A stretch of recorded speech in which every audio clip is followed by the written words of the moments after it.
我本是有钱人家的千金小姐，因家里被人陷害要下地狱，为了不让我吃苦受累，家人花钱把我送到18代贫农的李家做童养媳，天天被李家人逼着干活赚工分，还被婆婆骗走了父母留下的钱财，帮着未婚夫养孩子伺候全家，等到钱财榨干，又把我卖给家暴男。我受不了这样的生活，就跟家暴男同登极乐世界。哎呦，我家的儿媳妇就是命好啊，睡到日上3竿都不起床。这大小姐身娇体贵，不像我们劳动人民能吃苦耐劳，就是干活命。她还没有弄清楚眼前的情况，就被房间外面熟悉又陌生的声音给吓得一激灵。这声音不就是坑骗了我一辈子，骗着我为李家当牛做马，还拿钱帮未婚夫养孩子的李老婆子吗？一股怒气直冲脑门，沈幼宁支撑着身子起身，目光快速的在破旧的房间里面扫过，沾满铁锈的钉子，划拉一下兴许能得破伤风，断裂的桌子腿，打人应该挺疼的。最好的还是大铁锤，一锤子下去豆腐脑崩裂，铁定没有抢救的机会。沈幼宁拿着锤子，干瘦蜡黄的脸上露出狰狞凶狠的笑容来。李老婆子，你骗婚坑害我一辈子，你儿子害死我全家，还把我卖给家暴男折磨，我今天先解决了你，再去解决你全家。沈幼宁重生到他还没有被李家人坑骗完财产，他的父母兄长也还没有被李多宝害死的时候。不行，现在还有挽救父母兄长的机会，我不能把人打死进居资踩缝纫机，还是先收点利息吧。这母鸡都知道下蛋，牛都知道耕田，怎么有的人就能心安理得的偷懒呢？也就是我当初心肠好，不然某个人这回还不知道在。李老婆子的话还没有说完，就感觉背后被人戳了戳。你个死丫头，阴沉着一张脸站在我的身后做什么呢？要死人啊！不就是秋收忙了2天，你躺床上装死给谁看呢？你给我把鸡喂了，衣服洗了，院子扫了，猪喂了，然后给我下地赚工分去。别怪我没有警告你，没赚够10公分，你今天晚上就甭想吃饭。什么叫做秋收忙了2天装病？分明就是我一个人干全家的活，差点累死。结果你个死老婆子还拿棍子打我起床干活，见我昨天晚上高烧不退，今天才没催我起来。大概是上辈子被婆家欺负的太惨，他有点社恐，即使面对仇人，说话也有点胆怯结巴。吵架是吵不过李老婆子了，那就只能用实际行动说话。他低着头，害怕同人交流的声音弱弱的。婆媳矛盾，派出所和生产大队管嘛。沈幼宁，你长本事了，装病睡了2天，我说你2句，你就给我拿桥长脾气了是吧？谁家儿媳妇不是被婆婆说过来的？我没打你都算是好的了，还生产大队，还派出所。我告诉你，就是天王老子来了也管不了婆媳矛盾。有你这句话，我就放心了。知道了还不赶紧给我干活去！李老婆子正得意，却见沈幼宁默默地从衣袖里面掏出了一根桌子腿，低着的小脑袋也抬了起来，脸上闪出一抹人畜无害的恐怖笑容。李老婆子向来欺软怕硬，身子下意识后退。你想干什么？你不是说婆媳矛盾没人管？我们今天正好闹一闹。话音刚落，沈幼宁用力地朝李老婆子的身上打过去，李老婆子被打懵了，猛地都忘记发出惨叫。第一次打没经验，我是不是下手轻了？那待会我下手重点，疼你就忍着。这会儿李家就你一个老婆子，我今天不把你给打残了，都对不起我这一次的重生。说完，沈幼宁拿着桌子往李老婆子身上招呼。不过一会儿，李家的院子里面就响起了李老婆子的惨叫声。杀人了！儿媳妇打婆婆了，天理不容啊！快来人，救命啊！婆婆，你别乱挣扎，待会儿打残了就不好了。啥？还想要打残我？李老婆子脸色一白，吓得赶紧跑出院子求救。沈幼宁紧随其后追了出去。谢远洲还没有问出口的话，直接被堵回到了喉咙里。他问旁边的公安：“同志，请问你确定是这一家？”李家嘴生产大队，没错，就是这家。婆婆，别乱跑，你要是摔死了，明天全生产大队都得吃席。感受到旁边公安投来的眼神，谢远洲尴尬的掩饰嘴角笑容。这家儿媳妇还挺有意思的。话音刚落，又见那瘦小的身子举着棍子，毫不犹豫地朝着老妇人的身上打。谢远洲和公安立马察觉事情不对，两人快速向前。沈幼宁举着桌子腿，正要继续朝李老婆子打去，身子却是突然一个腾空，一双有力的手臂如同铁链一般将她抱着住。大队长，你可一定要为我做主啊！这死丫头反了天了，居然敢下手打我！你看她把我打的，哎呦，我的手都断了，哎呦，我的腰啊！被打的李老婆子一把鼻涕一把泪的告状，打人的沈幼宁站在墙角瑟瑟发抖，孤单无助。好多人，好害怕，不想说话怎么办？好为难社恐啊！这么多人，我不能直接动武让李老婆子屈服，但是这老婆子上辈子害了我全家，可不能再让她污蔑我的名声了。沈幼宁鼓足勇气，怯生生的抬头：“是你说的，婆媳矛盾公安局不管，生产大队也不管，你现在跑来告状，不讲武德。”这小媳妇反差还挺大的嘛，打人的时候如同母夜叉，被审的时候如同小白花，一脸怂蛋稳准狠插人刀子的模样，不进部队真是可惜了。大队长啊，这儿媳妇打婆婆，天理难容啊！你可一定要给我狠狠的惩罚她，让她长教训啊！吵架真的不是我的强项啊，婆婆，这家务事被人知道不好。李老婆子一听沈幼宁这话，瞬间如同下蛋的母鸡一般精神抖擞起来，因为上辈子的沈幼宁最注重名声和成分，但重生后的沈幼宁明白了很多事，比如只要你不怕死，死的就是别人。社恐不可怕，可怕的是让社会恐惧。沈幼宁，现在你知道害怕了吧？你这个资本家小姐，不好好进行思想检讨，还殴打婆婆，小心我让你进橘子彩缝纫机去。你也知道我是资本家小姐，你接受15岁未成年的资本家小姐当童养媳，这进去橘子得踩多少年的缝纫机？听说你儿子再不对又升官了，他们领导知道他在老家偷偷养未成年的资本家小姐当童养媳吗？沈幼宁的2个问号，直问的李老婆子心梗反应不过来。从前都是我用这个拿捏沈幼宁，怎么今天还反过来了呢？接收资本家小姐，这要是被人知道，可是会影响我儿子的前途啊！李老婆子见说不过沈幼宁，便直接躺在地上撒泼打滚，试图转移话题。哎呦，儿媳妇打婆婆了，没天理了！我以前对你多好啊，你个狼心狗肺的，现在就这么报答我？我就是养头猪也能吃肉，我养了你还要被你打，你个黑心肝的黑寡妇，真歹毒啊！婆婆，新社会人人平等，你打我的时候我都没好，我现在就还个手，你也别哭。说完，他朝着李老婆子走去。生产大队的大队长王德发看见，连忙喝止：“沈丫头，你还想要干啥呢？那好歹还是你婆婆。”沈幼宁被王德发的大声吓得一个哆嗦，不过他看了一眼左右，还是大胆上前拉了王德发到一旁角落，低声开始翻旧账。1961年到1963年，收成不好，你总共借了我家100斤大米，200斤玉米面，300斤的粗粮，500斤的糠。1965年，我来李家嘴生产大队，你收了我父亲2条小鲤鱼，给盖了假身份的章。这丫头这个时候说这话是什么意思？大队长，我准备了3件玩具，要不你也选一个？生气还是这么多？打李老婆子还是打你？我听你的。好歹毒的丫头，居然让我来做坏人！公安局和生产大队也管婆媳矛盾。王德发紧张地吞咽了一口口水，想着这丫头刚才说的话，脸色难看得如同便秘道：“不管那你腾个地方，我打快点。”上一世，她被黑心婆婆卖给家暴年轻人致死，重生归来，先打断婆婆一条腿，收点利息。接上集，真不想听沈幼宁的，可那丫头手上还有我的借条，要是让人知道我和资本家有关系，我这大队长的位置也做到头了。这位同志远道而来，辛苦了，刚才的事情真的谢谢你们。走，我们出去说说，给他们婆媳2个一个调和的空间。婆婆你别紧张，我最多打你2下，不会要你的命，你放心，他们没那么快进来，记得不要告状哦，毕竟你也不想让别人知道你收了资本家的钱替人养女儿吧。你到底想要干什么？这丫头怎么病一好就发疯了呢？早知道应该早点带她去看医生的。李老婆子后悔的想要哭，下一秒，沈幼宁毫不犹豫地朝李老婆子的膝盖怼去。我的腿位置好像有点偏了，不过没事，我再补一下就好了。沈幼宁说完，又朝李老婆子的腿打了下去。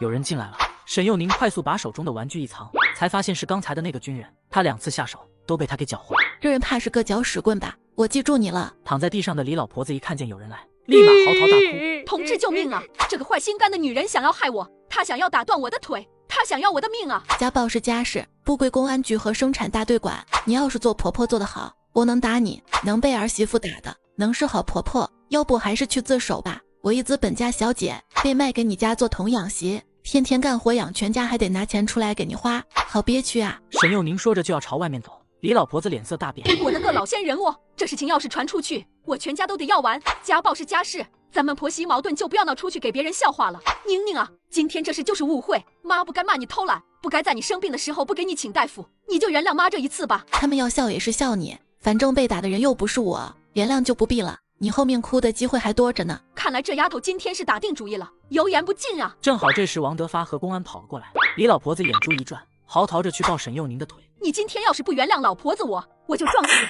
赶来的王德发和公安眼睛都看直了。沈幼宁连忙低下头，声音无辜的解释：被打多了，身体自然反应。你撒谎！李老婆子一口气哽在了喉咙，白眼一翻，直接被气晕过去。哎呦，好疼哦！我的腿断了！该死的婆娘哦！我这是倒了什么霉啊？让你做我儿媳妇，你这是下狠手想要我的命啊！沈幼宁听到李老婆子的哀嚎痛哭，心里暗自高兴。好好听的声音啊！不过这才只是开始呢。打人了还暗爽，你这小媳妇思想有问题啊！关你屁事！你叫沈幼宁，你有一个哥哥叫沈以沫，你的父亲叫沈从白，我说的对吧？调查户口，你是不是嫌你脑袋上刚才被我划拉出来的伤口不太明显，需要增加点色彩？沈幼宁用最怂包的表情说着最狠的话，手上默默地把锤子拿了出来。你摸锤子干什么？一个女同志动不动就打人拿锤子不好，而且你觉得你打得过我？你能帮我拿着锤子吗？可以。看见谢远洲拿了锤子，沈幼宁露出感激一笑，下一秒他的身体啪嗒一声丝滑地坐到了地上，双眼满是胆怯和害怕地看着谢远洲，精湛演绎什么叫做碰瓷。谢远洲一脸懵懂的单纯。同志，你没事吧？当当兵的打人了，我是社恐又不是没脑子，这人已经知道了我的身份，保险起见，我也得抓点他的把柄。哎，干什么呢？同志，你可不能以暴制暴啊！谢远洲头一次体会到什么叫做有理说不清。沈幼宁坐在地上，一看就像是被人欺负了。谢远洲是解释不清了，他干脆也不再隐藏，直接同沈幼宁说道：沈同志，你不用担心，我不是来找你的麻烦，我是来感谢你的。感谢我？我才不信！父亲当年做了多少好事，还不是被他曾经帮助过的人举报了？对，我是来感谢你的。1963年的春天，有个少年带着妹妹流落到了你家大门口，你请他们吃了饭，还给了他们不少的馒头和钱，这事你还记得吗？记得一点。我说过我会还你的钱，只是后来我去你家没找到人。那得算利息，天灾人祸属于不可抗因素，我家不是故意搬家的。这小媳妇的想法同正常人完全大相径庭啊。好，算利息。1963年春天到1970年秋天，算你7年好了。我当时借给了你多少钱？500。经历过苦日子的沈幼宁突然觉得以前的他好败家，500块钱说借给陌生人就借给陌生人，真想要扇自己2巴掌。利率算你3.95%，加上利息，你一共还我573.12元就好。把钱折算成全国粮票不票糖票也可以。小媳妇算数挺好啊。谢远洲开始掏钱，沈幼宁偷偷看一眼男人。我算计更好，就是备受恐影响了威力。沈幼宁拿过钱，认真的数了数，一共是585块。给多了，我没零钱找你。不用你找，你当初还给了我不少粮食，多的算我感谢你。沈幼宁默默地瞥了他一眼，低头道：那你的感谢还真不值钱，就值得1块8毛吧。你这小媳妇可真有意思。那我身上还有156块2毛3分，都给你总可以了吧？你不值钱。他直接抽出5块还给了谢远洲。沈幼宁说完就朝外面走去。搅屎棍，不值钱，白瞎了我当初的粮食。谢远洲看着被莫名其妙还回来的5块钱，感受到了浓浓的嫌弃。这小媳妇分明账算的那么清楚，但是又莫名的大气，好矛盾的一个女同志。眼见沈幼宁的身影快要走远，谢远洲连忙大踏步地追了上去。哎，女同志，你的钱，部队有纪律，不能拿老百姓一针一线，你别逼我犯错误啊！谢远洲抬手去拍沈幼宁，前面身形瘦小的女同志却是身体突然一软，直直地朝着他的方向倒了过来。不是吧，又来讹人？谢远洲低头一看，就见刚才又怂又狠的小媳妇这回一脸苍白，入手的温度火热。温度这么高？医生，快来看看这个病人，他发烧了，身体温度好高。上一世，丈夫一家把我卖给家暴女致死，重生回来第一天，我把黑心婆婆送进医院了，附带好日子大礼包1份。接上集。报应啊！这报应来的真爽啊！沈幼宁，让你欺负我，看我不趁你病要你命，好好收拾你这个发疯的贱女人！李老婆子满脸兴奋，顾不得断了的一条腿，杵着拐杖就朝沈幼宁的病床走去。臭老婆子，你想要干什么？她可是你儿媳妇，现在还发着高烧生着病呢。你少来教训我！你说你这么帮着她，刚才还给她钱花，是不是看上她了？我告诉你，没门！她可是我们李家的儿媳妇，生死都得在我们李家。你想勾搭她，小心我去部队告你破坏军婚去！你们2个别吵了，我来给病人打针。病人体温太高，我这里只能给他先打1针退烧针，然后再输点葡萄糖。如果后面还发烧，最好是去县城的医院看看。好，那医生你快打。只见医生单手快速解开沈幼宁破旧不堪的衬衣，拉下她肩膀上的衣服，身上多处青紫的重重伤痕，瞬间冲击进谢远洲的眼眸。7、8年前娇滴滴的千金小姐，在时代浪潮的冲击下，竟然成了这般模样。突然有些理解这小媳妇的做法了。看什么呢？你一个男同志还不知道避嫌，赶紧的转过头去啊！哦，好的。李老婆子见不能报仇，又怕医生问她要沈幼宁的医药费，直接跑了。李老婆子呢？跑了？你干什么？我要回去。上辈子的记忆里，明天李老婆子的女儿和她对象回李家拿钱置办嫁妆，一家人从我这骗了不少好东西，其中最重要的是父母留下的一个空间玉镯。这辈子我就算是毁了玉镯，也绝对不会让你们得到。沈幼宁把父母留给她的钱财分开藏到了深山里。她来到藏东西的地方，拿出工具熟练地挖了起来。很快，装着玉镯的盒子被挖了出来。原来这就是上辈子被他们抢走的玉镯，这辈子是不可能了，想屁去吧！沈幼宁拿起镯子一个用力，想要当场砸碎，砸到一半，她的动作又收了回去。后世年代文小说都带空间，我要不要滴血试试看？如果不能再砸也不迟。沈幼宁划开手，鲜血滴落在玉镯上时，沈幼宁眼前一晃，她出现在了一个陌生的地方。注目的是大量的黄金古董金银首饰，瓷器摆件。上辈子她爷爷突然死亡，来不及把这个秘密告诉他的父母。李多美得到玉镯后，又送给了他的嫂子。后来李多宝退伍，两口子依靠玉镯里的财富，成为了全国前10的首富。难怪后面李多宝和他媳妇生意做得不见多好，却也能成为世界首富。原来他们开公司不是为了赚钱，而是为了洗钱。不想这么多了，眼下最重要的还是找到文献资料和各种凭证，这是爷爷当初帮助政府的证据。就在沈幼宁发愁这么大的空间该怎么找的时候，一大堆放着文件资料的架子。难道空间里的东西可以随心意而动？他压下眼中的惊喜，试着在脑海里面想，我要50年内各种收据凭证。一沓资料凭空出现在沈幼宁的手中，他眼中惊喜更甚，快速查看起来。能证明我沈家清白的证据，居然就在空间。沈幼宁嗓音干哑，心中对李多宝的恨意更甚。爸妈哥哥，这次我一定不会再让你们出事了。沈幼宁拿着收据凭证和他现在需要的东西出了空间，又把其余的金银挖了出来放进空间里了。等做完，天色都快要暗了下来，他也不敢过多停留，急忙要下山，还没走2步，就被一旁的植物给吸引了目光。仔细一看，竟然是长有6个掌状副叶的野生人参，身龄100年以上。这是100年人参，没想到啊，我还能有这么好运气的时候。沈幼宁连忙挖了起来。100年人参根须复杂，沈幼宁挖了好久才挖到完整的人参。沈幼宁刚起身，身子却控制不住的晕眩。他知道他这是营养不良，再加上1天没吃饭饿的。身体要紧，还是先吃2根参须补补身体吧。吃完参须，沈幼宁顿觉好了不少，赶忙借着升起的月光下山了。你怎么来了？王德发身子微僵，明显一副不想要看到沈幼宁的样子。来你家吃饭，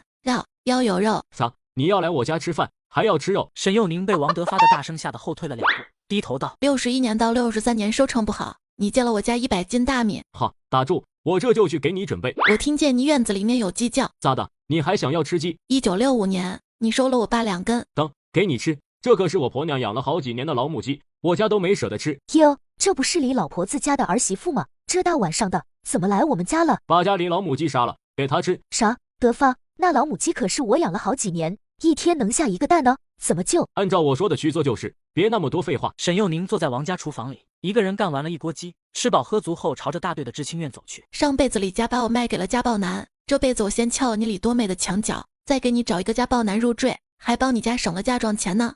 谁呀？大晚上的这么用力敲门，还不让人睡觉了？开门的是女知青杨爱华，沈幼宁找的就是她。杨爱华是城里来的知青，家里穷还兄弟姐妹多，她总是不受待见。来农村后，一直想找个家庭富裕的男人嫁了。梁知青，给你送有钱的男人，你要是不要。什么有钱的男人？哪里？杨爱华做梦都想找个有钱男人过好日子。听沈幼宁这么说，她兴奋的一双眼睛四处看，天太黑什么都看不清。杨爱华兴奋的长脸瞬间拉了下来。沈同志，大半夜的你别拿人开涮啊！你要是再这样，小心我去告你扰乱治安。沈幼宁忍着紧张对杨爱华神秘说道：县城纺织厂厂长的儿子，人傻钱多，还好勾引，你要不……谈话的内容很坏很精彩，但沈幼宁一脸紧张胆怯的社恐脸，很难让人信服。杨爱华狐疑的目光看了他好几眼。你说的是真的？真的，明天我小姑子就要带人回来要嫁妆，他对象是县城纺织厂厂长的儿子。我小姑子长得没有你好看，还不是知青，文化程度也没有你高，他露个肩膀就能拿捏纺织厂厂长的儿子。咱们加油一点，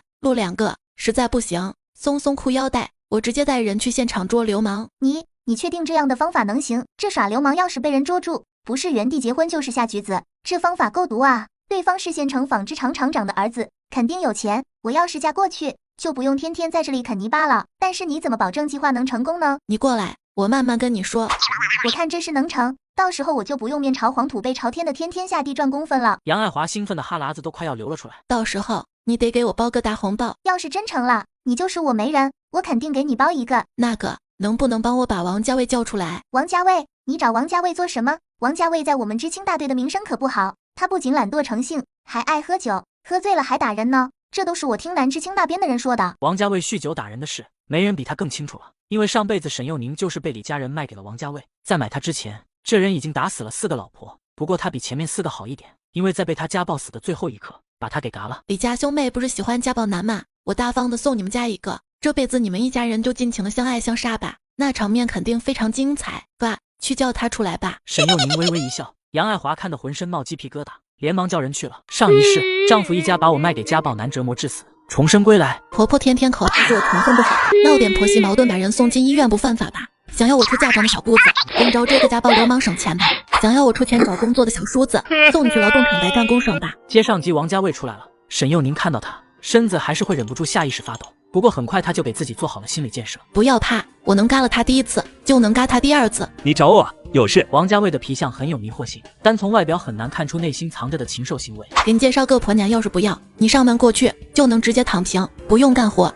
我家小姑子就喜欢你这种长得柔弱，背地里能使劲干的男人，还有受虐倾向，别人对他越狠他越喜欢。要不要考虑一下，全家赚钱给你花，你只需要满足一下我小姑子的变态爱好就行。这事事关她的名声，你要是不愿意也别说出去。这世界上还能有这样的女人？王家卫面上皱眉嫌弃，但是沈幼宁已经从他眼眸深处跳跃的目光看到了他内心的阴暗正在跳动。打是情，骂是爱，一天不打不痛快。男欢女爱的事情，就是要生不如死才能铭心刻骨，不把对方送进抢救室，都不知道爱有多深。我小姑子脸皮薄，不敢亲自过来，她偷偷给了我200块钱，说是未来给你做彩礼，舍不得孩子套不着狼。200块钱的诱惑，足够她隐忍真性情。演戏骗李多美结婚了，不就是骗婚吗？我也会。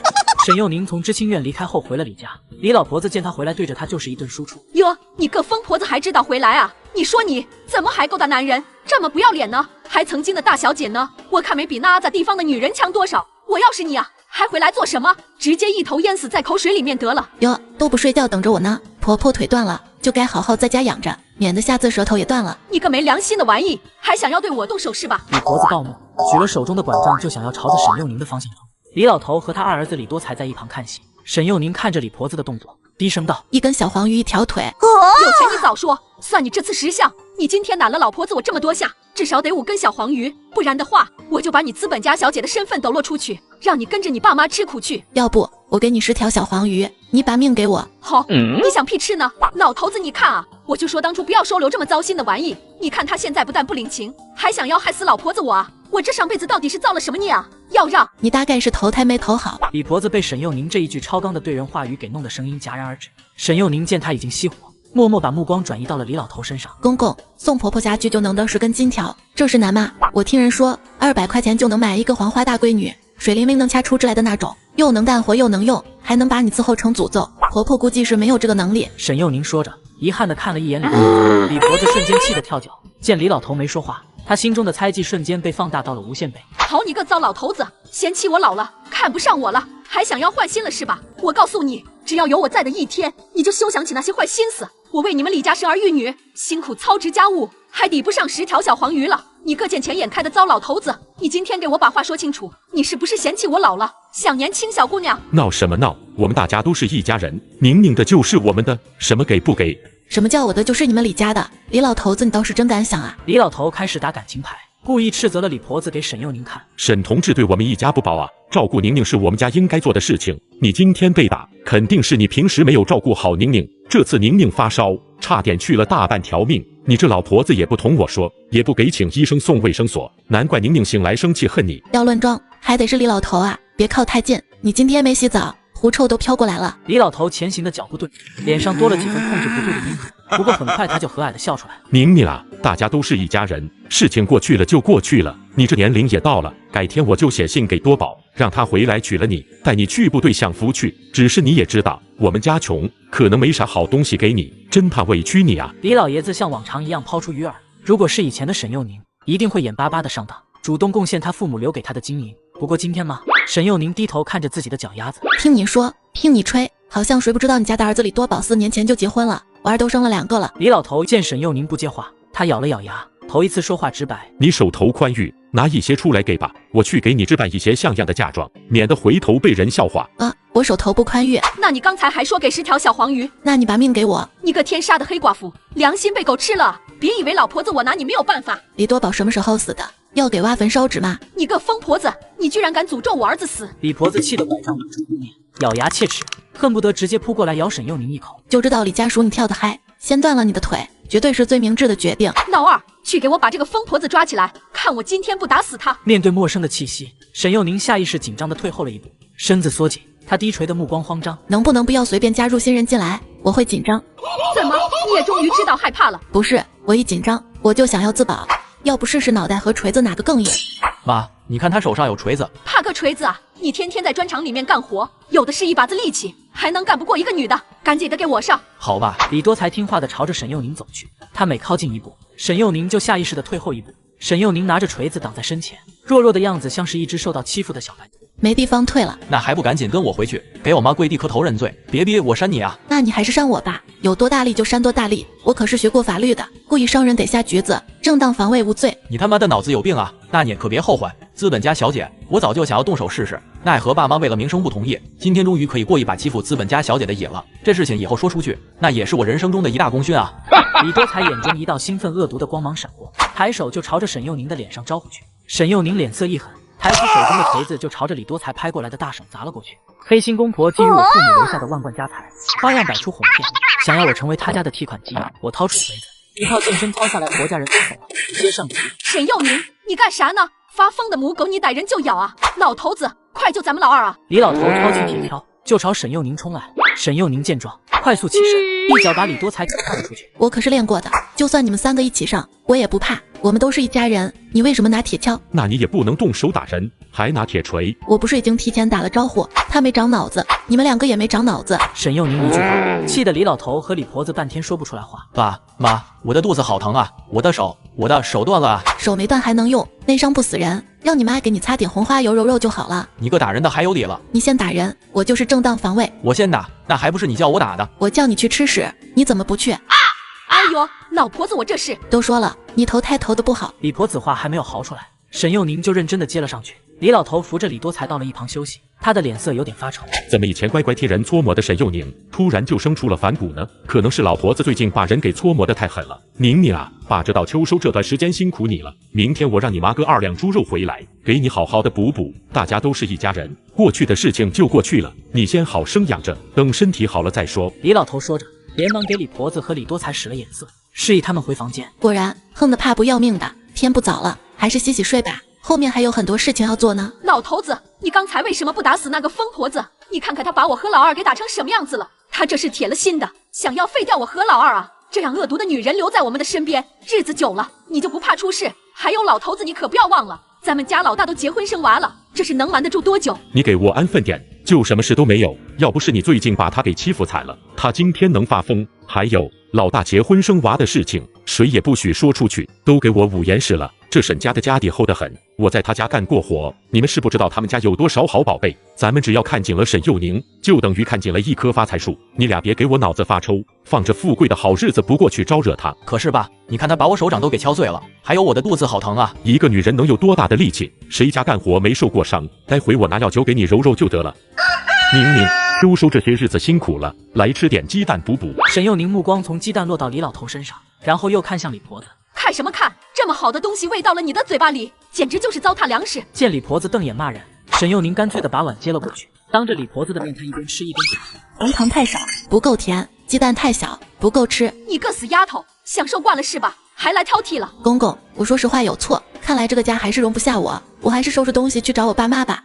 你可是我李家的摇钱树啊，哪里能够让你走？你这丫头是跟我诚心作对的不是？说你2句就要闹离家出走，你这么有能耐，当初……话多，宁宁秋收辛苦，没吃饱多正常。再去给煮2个荷包蛋来，多放点红糖，至少得4个。你还不赶紧的去，顺便把鸡杀了给我补补。李婆子忍了忍，这下是彻底忍不住了。你这个小疯婆子，你倒是胆子大敢想呢，还想要吃鸡？你看你像个什么玩意？老娘蹦个屁给你，你吃不吃？我看你像个玩意儿。你个疯女人，信不信老婆子我一拐杖？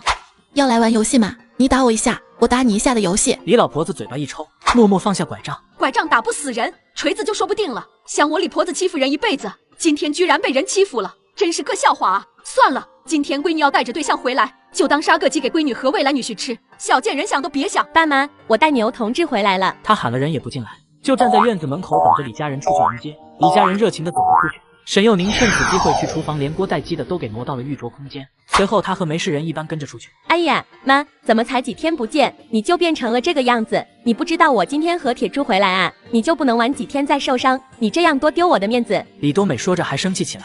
李老婆子目光怨毒地看了眼沈佑宁，才笑着拉着她闺女的手哄起来。就是秋收的时候不小心摔的，过几天就能好。你就不能换个日子摔？晦气！爸妈，这是我对象，他爸可是我们纺织厂的厂长。铁柱，这是我爸妈，他们对我可好了，从小到大，无论我想要什么，他们都会给我的。你以后可得对我好点。叔叔阿姨好，我是多美的对象，我叫牛铁柱，我爸是县城纺织厂的厂长。双方介绍完毕，李多美突然扬着脖子嗅了嗅鼻子。妈，你炖鸡了，我就知道妈你对我最好，我进去看看。妈，你炖的鸡在哪儿？怎么柴火上面不放锅？李老婆子面色一变，连忙杵着拐杖朝着厨房走去。哎呦，哪个天杀的不干好事啊？我那么大的一锅鸡啊！你学什么不好？你学偷，小偷犹大偷牛，成年了偷寡妇的裤衩子不害羞。你嚎得越大声，我就越高兴，这还只是开始呢。牛同志，你别介意，我小姑子平时不这么贪吃，她平常对我婆婆也挺好的，每次都会把攒了一周的衣服、袜子、内裤带回来给我婆婆洗。她还特别节约，宁不买的东西都不买，偷偷用完别人的再用自己的。而且我小姑子还手脚特别干净，每次工资还没发就用完了，偶尔还会偷偷良心发作，让别人也跟她一样做个干净女同志。最重要的是她对你是真心喜欢，有了你，她都不跟村里面的穷光蛋玩了，还有钱给自己买衣服、手表、小皮鞋。牛同志，你真是一个好人。沈佑宁这话就差直接说牛铁柱人傻钱多好骗了。不过他低柔的声音全是真诚，让人听不到一点告状的意思。他嫂子李多美平常是这样的人。对啊，她平常对我也挺好，事情都是给我做，免得别人说我这个做嫂子的不贤惠。牛铁柱沉默了，他家就他一个儿子，因为不小心碰见李多美换衣服，就被他给缠上了。要不是李多美说他哥在部队当军官，家里能陪嫁不少，他家也不会同意这门婚事。如今听沈佑宁这么一说，牛铁柱有点犹豫了。厨房都忙成什么样了，你还不去帮忙？你在这里傻愣着做什么呢？去，赶紧的去，别在这里给我碍眼。李多美说着，警惕地抱住了牛铁柱的手，生怕别人会抢了他的对象一样。沈佑宁看了他两眼，转身直接回了他的破房间躺平。谁爱干活谁干活去，我又不是有病，都重生还有钱了，还去当愣头青。婆婆炖鸡招待未来女婿，我反手连鸡带锅一起收进空间。接上集，沈佑宁躺在床上，脑海里面把他的复仇计划过了好几遍。喂，有人在吗？我是知青院的杨爱华。大中午的叫什么叫？穿得这么凉快上门，不知道的人还以为你没干好事呢。今天杨爱华装扮得很是漂亮，是沈佑宁出的主意。我不是来找你的，我是来找你妈换东西的。杨爱华说着就朝堂屋走去，假装不知道堂屋里面有人，直接出声。李婶子，我来找你换些东西啊，我不知道你们家还有客人。四目相对，杨爱华脸色娇羞，忙拿手上的篮子欲拒还迎的挡住了半边脸，没两下又拿下篮子，偷看堂屋里面的牛铁柱。哎呦，真是羞死了。他说完急忙转身要走，一眼万年，牛铁柱感觉他的整个心都提到了嗓子眼。李多美追上来骂：杨爱华，你往哪里跑呢？我妈在厨房，你要换什么东西赶紧的换，别耽误我家吃晌午饭。知道了。杨爱华去厨房找李老婆子了，他根据沈佑宁的提示，特意同李老婆子道：李婶子，大家都说生产大队你最好说话了，我这里有一块红枣色的布，原本是想要留着做秋衣的，现在我想要同你换一些红糖和鸡蛋，你也知道的，女同志的那几天总是特别的难熬。堂屋的牛铁柱早已被刚才的女同志勾了魂，正竖着耳朵偷听厨房里面的声音呢。沈佑宁很满意牛铁柱的表现，上辈子牛铁柱特别迷恋某歌星，把杨爱华往那边打扮了总是没错，这不就已经看上眼了。李多美注意到了牛铁柱脸上的心猿意马，当即沉着脸发难：你看什么看呢？人换了东西都走了。我没看，我信你个鬼。中午吃饭的时候，李老头破天荒的给沈佑宁加了一只大鸡腿。宁宁，你这些日子辛苦了，吃个鸡腿补补。看来我昨天晚上闹得很有作用，不然放在平时，我这会连桌子都上不了，还窝在厨房吃菜汤泡粗凉饭呢。估计李家人已经商量好了对策，搁这儿给我喂糖衣炮弹呢。不过这么香的大鸡腿，不吃都对不起我辛苦喂养他长大。沈佑宁抓了鸡腿大口吃了起来。李多美见此，吞咽了一口口水，则难道：嫂子，爸妈平常为了操持这个家，这么忙这么累，你怎么就不知道孝顺他们一下呢？沈佑宁看向他们，李老头和李婆子都一副理应如此的样子，就好像在等着他知情识趣的把肉还回去。公公，要不这鸡腿我还给你。李老头满脸笑容的准备去拿，沈佑宁又继续道：毕竟小姑子嫁去城里的要好多嫁妆，公公你多吃点，才有力气给小姑子凑嫁妆钱。一根被咬了的鸡腿就想要换不出嫁妆钱，这怎么行？宁宁，鸡腿给你吃就吃吧，我们年纪大了，不用吃这么好的东西。来，大家也别客气，都吃菜。饭桌上只有沈佑宁和牛铁柱在认真吃饭，李家人都在相互交换心眼子。吃过午饭，沈佑宁也不收碗筷，直接走人。你个懒婆呢？叫什么呢？宁宁啊，吃了饭再喝点茶水好消化。他笑得比狼外婆还要像狼外婆。沈佑宁知道他们接下来想要干什么，也顺势留了下来。杀人诛心现世报，这样才爽快嘛。我要是离开了，待会儿他们这戏都没人看了，那就麻烦婆婆了。我要大碗的，茶的味道浓点。我他妈真是上辈子欠了你的。沈佑宁自从来到李家，就再也没尝过茶的滋味，他喝得尤其认真。李老婆子看着他，转眼就喝了大半缸子，气得直翻白眼。茶很贵的好不好？真是便宜了这个疯婆子，待会看我怎么把你吃进肚子里面的都成倍的掏出来。李老婆子向李多美使了个眼色，李多美接收到信号，双眼一亮，瞬间兴奋。爸妈，我和铁柱准备选个好日子就去扯结婚证。铁柱他爸可是县城纺织厂的厂长，你们给的嫁妆可不能少。我已经给我未来婆婆说了，我要是和铁柱结婚，嫁妆得有3转1响72条腿，还得有春夏秋冬4季的新被子衣服各2套，还要有各种厨房用具、首饰配件，你们还得给2000块钱的压箱底钱。真是好大的口气啊！听到这里的李老头和李婆子却没有多大反应。沈佑宁知道李家人早商量好了从他这里抠钱，上辈子就是这样，担心他们钱不够，拿了父母留下的钱财给他们，哪里知道他们就是串通好来骗他的。李婆子开始演技上线了。这么多，我们哪里有这么多哦？这就是把老婆子我卖了也凑不齐呀！宁宁啊宁宁，你说我们该怎么办啊？多好的婚事啊，就因为我和你爸没用，要白白的耽误你小姑子。你说这是要是多宝回来，你该怎么向他交代啊？什么叫我怎么向李多宝交代啊？这老婆子真是会说话。不急，李老头都还没出场呢。沈幼宁捏着搪瓷缸子继续喝茶，他稳得住李老头就稳不住了。他以退为进，诱惑沈幼宁。宁宁啊，你是家里的大嫂，这个家也该你来当家做主。我和你妈年纪大了，拉扯大3个孩子也不容易，这些年也没存下多少钱。说的好像是你李家人拉扯我长大的一样。李老头子掏出了一沓皱巴巴的钱，放到沈幼宁的面前。这些年我和你妈也就存了231块5毛，剩下的爸只能厚着脸皮，请你帮忙想想办法了。那个嫂子，我这里还有18块2毛钱。我这些日子也存了一些，5块6毛，我自己的嫁妆我也得出一份力。嫂子你最好了，你可别让我嫁不出去啊！妈的，好会演戏的一家子啊！学到了，上辈子吃亏不怨啊，好想拿这钱，但是现在还不是时候，嫁人太贵了，嫁不起，不嫁。沈幼宁，你说什么呢？你好端端的人不做，破坏人姻缘，你有本事再说一遍，看我不撕烂你的嘴！李多梅火力全开，沈幼宁吵不过这些身经百战的泼妇，只能用实力说话了。她默默地把棍子放在桌子上，然后是锤子、榔头、菜刀，掏出来的凶器一个比一个厉害。李多美还没有吃过沈幼宁的亏，愤怒的她不管不顾就要冲上去教训沈幼宁。李老婆子见状，吓得连忙拉住李多美：“别上去啊！这疯婆子真的会动手，我跟你弟弟就是被她给打的。”李多美吓得身子一软，欺软怕硬这点她也遗传的十分完美。妈，这女人不会疯了吧？我倒是没疯，就是感觉你全家快被你逼疯了。穷疯的，你结婚这种大事怎么能问我呢？我又不是你爸，又不是你妈，就算你叫我也不会应。这家的嫁妆太贵，还是隔壁山头种金球媳妇的糙汉有性价比。不要嫁妆，还给3头猪800块钱彩礼，公公婆婆，要不然你们考虑一下。你这个女人简直就是没安好心，你居然让我去嫁给一个敲猪的，他一个敲猪的老糙汉，能跟县城纺织厂厂长的儿子比吗？我不管，反正今天这嫁妆你不给也得给。我大哥娶你回来就是照顾我们一大家子的，你要是把我们都照顾不好，我大哥还娶你做什么？沈幼宁，我告诉你，你可要想好了，我大哥现在可是营长，你要是不想要做这营长夫人，多的是人做，不就是2000块钱，你出不起，多的是人能出，多的是人出。那我现在就买车票去他那里问问。沈幼宁抓了桌子上的钱就要出门，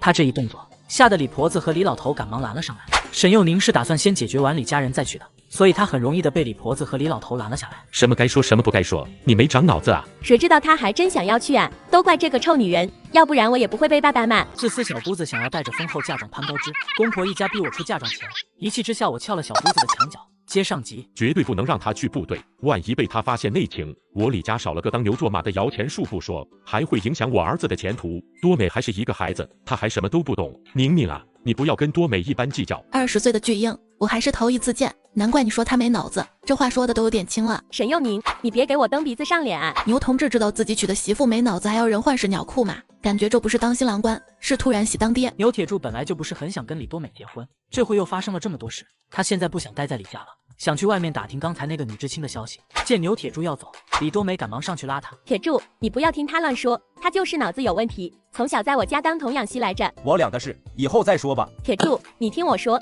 之前说好的嫁妆，我们家肯定给得起，你不要听沈幼宁那个贱人胡言乱语。我哥可是营长，10里8村你可找不到条件比我更好的姑娘。没过一会儿，李多美哭着跑了回来。都是你这个扫把星，本来是拿9稳的婚事还得出问题。我告诉你，我这婚事要是黄了，我把你丢池塘里喂鱼去，锤成泥，刚好可以喂鱼的那种。妈，你看他又吓我，李家一个能打的都没有，上辈子怎么就还被他们给欺负死了呢？真是窝囊。嫁妆的事你们好好商量，我出去看看。牛铁柱才刚离开，我现在追出去，应该还能看见他和杨爱华的美好邂逅。看来他还是心软了。多美，你的嫁妆有着落了，闹得再凶还不是那么怂。他肯定还有好多钱，下次我换工作也找他拿钱。沈幼宁没追多远，就看见牛铁柱扶着杨爱华朝知青院的方向走去。没一会儿，两人突然改变方向，钻草垛子里了。看来这个牛铁柱对李多美也没多喜欢，他这么主动，都省了我安排人来捉奸告他耍流氓了。听到他们要出来了，沈幼宁赶紧藏好。你这个臭男人，上别人家门提亲还来招惹我，小心我告你耍流氓。我跟李多美没啥感情，都是他缠着我，我这就回去同他说清楚，然后来跟你提亲。呸，谁要你提亲？你没把屁股洗干净之前，别来招惹我，不然小心我一锄头掘了你的小屁屁。好，你别生气，我这就去退婚。牛铁柱说完就迫不及待往回跑，沈幼宁等人走远了才出来。得手了。容易上钩的很，我就像你昨天晚上说的那样，假装扭到脚，这男人就忍不住屁颠屁颠的跟上来，还摸我大腿呢，流氓的很。那你们你放心，我没让他这么快得手。那就好，牛铁柱回去退婚，李多美很有可能会找到你这里来。最近这几天你小心一些。杨爱华上辈子没害过他，沈幼宁自然也不想他太吃亏。放心吧，我也不是吃素的。那我就先回去看戏了。沈幼宁回到李家，刚好听到牛铁柱同李多美说：“我们不合适，分手吧，把我送你的东西还给我。”牛铁柱提着东西要走，李多美不同意，他只得使出杀手锏。你要是再纠缠我，就别想再去纺织厂上班了。看到李多美哭着回来，沈幼宁知道他安排的2号人物应该上场了。他来到知青大院外面，学着鸽子的叫声叫了起来，这是他和王家卫约定好的信号。没一会儿，打扮的人模狗样的王家卫就出来了。按照昨天晚上的计划行事，我小姑子她对象已经同他分手，现在正是你趁虚而入的好时候。我小姑子嫁给纺织厂厂长儿子的嫁妆，可是有3转1响，4级衣服、棉被、鞋袜，还有2000块的压箱底。你上门，这彩礼他们跟得上。这么多，我知道，他说不要就是要，说要就是狠狠的要。他婚前的一切幻想，我都会好好满足他的。你又着点妆，别露馅了。说完，沈幼宁抄近路回了李家。见沈幼宁这么快回来，李多美质疑道：“钱呢？你带回来了没有？”“什么钱？没钱你回来做什么？你刚才出去，难道不是去找钱？”“谁说的？我饭后消食去了。”“你骗谁呢？大中午的你出去消食？爸妈，这个臭女人一定是把钱给藏起来了，她就是不想要我家割好人家。你看她的心思多歹毒啊！你们赶紧上去搜，钱她一定还留在身上。”“确定要搜？用2只手还是4只？我好提前有个准备。家庭纠纷，公安局和生产大队好像也管不过来。”情况一时僵持，正好这时王家卫来了。李大婶、李大叔，我今天过来是有个不情之请，想要请你们帮忙。王家卫说着，把手上的礼品塞到李老头和李婆子的面前。原来是王知青啊，你有什么事里面说啊？多美，去给王知青倒一杯茶水来。客厅，王家卫专门挑着李多美进来的时候说：“我注意李同志好久了，今天是特意来提亲的。”“你算个什么东西，也敢跟我提亲？谁不知道你王家卫在知青院的名声不好？我看你简直就是癞蛤蟆想吃天鹅肉，痴心妄想！看我今天不打死你，让你来提亲，你个没眼力劲的东西，也不撒泡尿照照自己！你知道我男人是谁吗？我对象可是县城纺织厂厂长的儿子。”李多美拿着扫把：“你家这小姑子也太凶了吧！明天你再接着去，你就同李老头子和李老婆子说，你愿意出1000块钱的彩礼。1000块钱的彩礼，他也配？他家就李多美一个女儿。”陪嫁是彩礼的2倍。小，我明天再去试试。听说县城纺织厂厂长的儿子开着拖拉机来提亲了。提亲？提的是谁家的闺女啊？我怎么都没有听说过？该不会是李家吧？我昨天可是听了一嘴巴。爸妈，你们听见没有？铁柱开着拖拉机来提亲了呢。我就知道坏良心的舍不得我。我们家这条件，他出去打听打听，到哪儿去找啊？爸妈，你们给我拦着一点，我先进去打扮打扮。李大婶、李大叔，你们要是愿意把多美嫁给我，我愿意出1000块钱的彩礼。1000块钱，你也好意思说？我对象开着拖拉机来提亲，你赶紧给我滚吧！李多美再次把王家卫赶出去。沈幼宁暗自偷笑。李多美，你现在甩的有多爽，以后就会被家暴的巴掌甩的有多痛。好好珍惜你还能够趾高气扬的时间吧。婆一家逼我给小姑子出嫁妆钱，聪明的我搅黄了小姑子的婚事，还赠送她一个家暴男当对象。接上集，今天的知青院热闹非凡，沈幼宁也去看热闹了。正见牛铁柱把他昨天从李家提走的东西塞到了杨爱华的手中。爱华，我爸妈想要见见你，只要我爸妈满意，我们马上就能结婚。牛同志，我们只是普通的朋友关系，请你不要乱说，坏了我的名誉。不过你爸妈毕竟是长辈，他们既然想要见我，我这个做晚辈的也的确应该去拜访一下他们。杨爱华说完，和牛铁柱一起坐着拖拉机离开。等李多美听到消息追过来，牛铁柱都已经开着拖拉机跑出了2里地。这县城纺织厂厂长的儿子可真有钱啊，居然还会开拖拉机。那拖拉机多漂亮啊！杨知青是个有福气的，说不定能够嫁到县城里面去呢。不过杨知青一打扮还真挺好看，你看他鬓角的百合花多好看啊，两人真配。配什么配？你们说谁跟牛铁柱一起走了？你对象跟别人跑了，我本来就是要复仇的，不能一直畏畏缩缩，得学学李家母女，享受一下可嗨的乐趣。沈幼宁，你说谁跟人跑了？你对象跟人跑了，提着原本送给你的东西，又送给了别的女人。事情一定不是这样的，一定是你在其中捣鬼，我要打死你！李多美气不过，朝沈幼宁的方向冲了过来。沈幼宁默默掏出棍子，等李多美冲上来，直接给了她一棍子。瞬间，李多美捂着屁股跳离沈幼宁3米远。你居然还随身带着棍子？其实也不是，还有钉子、锤子、榔头、菜刀、镰刀。你要是觉得棍子太安全，我们可以换一个。你这个泼妇，你！李多美想骂又不敢骂。沈幼宁看了一眼旁边看戏的王家卫，低声道：“你不是中意他，还不去哄哄？女人心软的时候最容易骗到手了。”王家卫瞬间反应过来，快速到了李多美面前，一脸真挚的表白：“多美，我对你是认真的。”他们2个一对，你们2个一对，输人不能输面子。我们李家的人哪里能被别人甩，只能甩别人。小姑子，你说是不是这么个道理？不是，你这话是什么意思？这该不会是你不想要出嫁妆钱，故意想的借口吧？借口不借口的先不说，难不成你觉得被人甩了很有面子？策划这么一出好戏，沈幼宁觉得不参与一下会很没有成就感。我李多美怎么可能会被人甩？我今天就在这里等着，看看是哪个骚狐狸敢抢我男人，看我不撕了他的脸。李多美说完，干脆在知青院的门口坐了下来。她还理所当然地使唤起了王家卫。你不是喜欢我吗？还不赶紧的给我扇风拿吃的。杨爱华和牛铁柱下午才回来，拖拉机后面还装了不少的东西。杨爱华和牛铁柱有说有笑地走过来。李多美看到这里，身子如同炮弹一般冲了上去。你个狐狸精，我就知道你没安好心，敢勾引我对象，看我不打死你！杨爱华早就看见了李多美，见她冲上来，立马假装柔弱躲到牛铁柱身后。啊，牛同志有泼妇，我好怕！李多美直接一巴掌扇到牛铁柱脸上，但他还不解气。渣男贱女都该去死！够了，我爸妈很满意杨同志，我们过2天就扯结婚证。李多美，你不要再缠着我，不然小心我告你耍流氓！你居然敢打我！当初是你不要脸偷看我换衣服，你个流氓！你敢甩我，我让我大哥回来毙了你！军人不管男女问题，更不能随意开枪，随便伤人也得进局子。沈幼宁，你不说话没人把你当哑巴。你身边不也有一个老相好吗？他过2天结婚，你们明天结婚，谁甩谁还不一定呢。杨爱华秒懂沈幼宁的意思，他立马拉了拉牛铁柱。牛牛这么可爱，怎么可以被人耍？我们今天就去扯结婚证。我们现在就结婚，1000块钱彩礼，你家还是城里的，你爸还是当官的，没骗人。没骗人，我爸真是当官的。你嫁个县城的，我嫁个大城市的，瞧你那狗屎眼力劲，还不是没我会选人。他们4个人坐着一辆拖拉机去扯街。李多美的房间里面就响起了不可名状的声音。李婆子和李老头听到声音不对劲，出来查看。喝多了的王家卫直接把他们两个人一起扔了出来。第2天，睡到日上3竿的王家卫完全不记得昨天晚上揍人的事，他把全家聚到了一起，商量他上门的彩礼钱。你们看，我王家卫上门了是不？对，你以后就是李家的人。沈幼宁给力的捧场。李老头他们3个被昨天晚上王家卫揍人的样子吓到了，这回都不敢吭声。我一男的，3战1响就不需要了。你们直接给我2000块钱就行，我爸可是大城市当官的，怎么也不能比那头牛便宜，2000块是最低价，我同意做你们李家的上门女婿。你打人还想要钱？早知道王家卫是这副德行，我昨天下午就不应该冲动啊！沈幼宁觉得李多美现在的样子有一种破碎中凋零的美感，她一脸老实相的出来说公道话。小姑子，这就是你的不对了，凭啥家纺织厂厂长的儿子就得陪嫁2000，到了王同志这里就没有？咱家的家底子我还是知道一点的。王同志，他们要是看不起你，你就喝点酒，这样好说话。这酒烈打人更厉害，可惜现在不能嘎了他，为了个畜生赔上自己划不来。不过李多宝可不是好惹的，王家卫家暴他全家，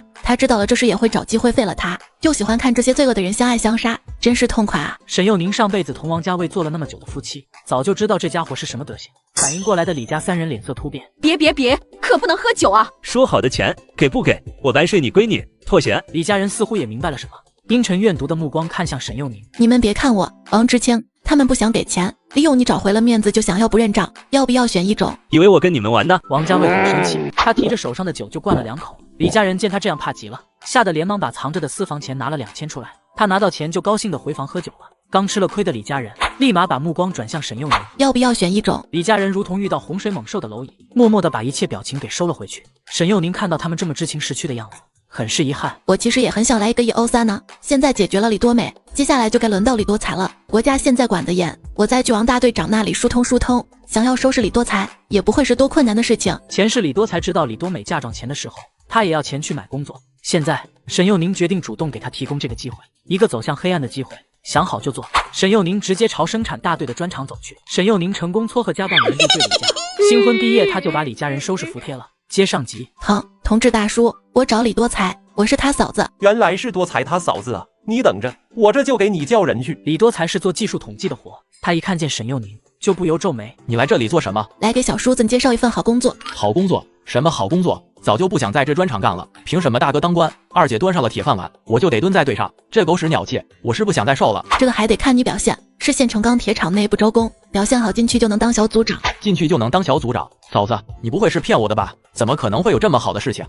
我家以前的熟人。沈家以前也是大家族，认识几个有头有脸的人物也正常。原来是嫂子你家以前的熟人，嫂子真是谢谢你了，有你当我嫂子，真是我们全家的福气。我会给你李家多多的福气，只要你们一家人受得住就好。沈幼宁让李多才先不要把这件事告诉家里人，免得事情没成功被人笑话。然后他就去了县城的国营饭店吃饭，他点了一份红烧肉，1份酸菜粉丝汤，4两米饭，3个馒头。同志，有粮票吗？没粮票你还得加钱。就在沈幼宁准备掏钱的时候，旁边突然伸来一只大手。同志，这位女同志的粮票我帮忙给。沈幼宁这个社恐瞬间退出1米开外，一看正是前几天的那个搅屎棍。沈同志，有必要反应这么大吗？我这可是好心，你别又想着讹我。多少钱？我给你。不值钱。你的确笑得一脸不值钱。说完，他快速拍了2块钱进谢远洲的手里。等他坐在桌子上面等菜时，却是懊悔不已。亏了啊！米饭馒头才2分，怎么也不可能需要2块钱的粮票。我个败家子，拿钱吃穿不好吗？还给男人，呸！真是脑袋有包。你吃了？吃了。没吃饱？饱了。那你是还想要吃点别的？没有，我只是想要认识你。饭后开招待所房间滚床单的那种认识。张红星被羞得说不出来话，沈幼宁的话匣子却是刚打开。滚床单是利器活，更得吃饱先。我们能找个靠近公安局的招待所吗？做什么？我力气小，太远恐怕不能把你拖到公安局。为什么要用拖？你强奸未遂，我自卫反击，可能会把你打得有点惨不忍睹，下半辈子不能自理。张红星瞬间身体僵硬，脸色刷的一下就白了。表哥，你们是好朋友，好好聊天，不用管我，我这就走。张红星说完就一溜烟跑了。恰好这时沈幼宁点的饭菜到了，沈幼宁见谢远洲还没走，便递了一双筷子给他。你这是想要请我吃饭？是啊。谢远洲神色一松，刚伸手准备去接筷子，沈幼宁又说话了。吃完我好送你去橘子采缝纫机。沈同志，我要说多少遍，你才相信我是一个好人？谁家好人会代表地调戏别人家的小媳妇？你的病好了没有？你回家之后没有再跟你婆婆打架吧？沈幼宁不管他，他已经很久没有吃过好的，一口气把所有菜干了个精光，只留下2个馒头当夜宵。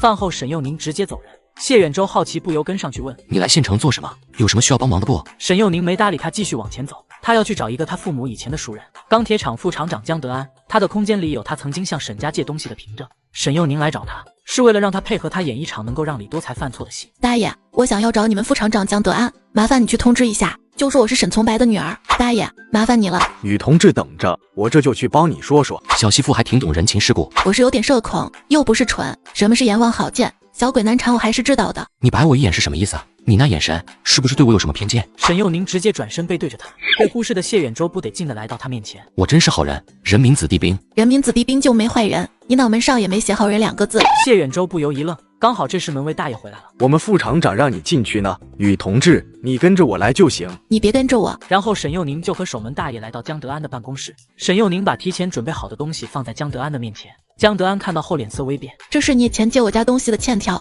我知道新时代不讲究这些，我今天来就想要请你帮我一个忙，一个小忙。说说看，我尽力。一张假的钢铁厂招工凭证。沈幼宁谈了半个小时才出来，一切搞定，明天再把李多才给拉过来，计划就完成了一大半。沈同志这么高兴，干了什么好事？沈幼宁看了他一眼就继续走了，不过很快就被身高腿长的谢远洲追了上来。狗男人，腰都快到我胸的位置了，难怪要借500块钱买吃食，果真是一点都没浪费。你怎么看见我就走？你这个女同志真没良心，我这大太阳的搁外边等你半天呢。我又没叫你等，自作孽不可活，自讨苦吃没得说。我现在要回家，你要不然一起。沈幼宁停下脚步，小手摸着藏起来的凶器。谢远洲身形微顿，他已经总结出经验，每次他这样说话，下面都憋着大招。